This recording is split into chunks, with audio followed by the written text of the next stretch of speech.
Tak si řekni, jak byl role otce v tvé rodině. Otec se staral, když se děti narodily a chodili jsme ven, chodil s náma. Trávili jsme společné chvíle s malejma. Měl radost, že se narodil první syn, pak byl druhý syn. Dobře. A myslíš si, že je jako rozdíl je teďka otci a v té době?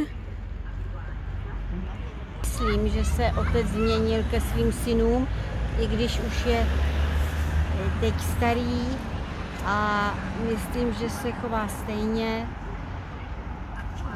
ale pravdou je, že synové jsou velcí, tak si myslí, že by mohl jako podle svých představ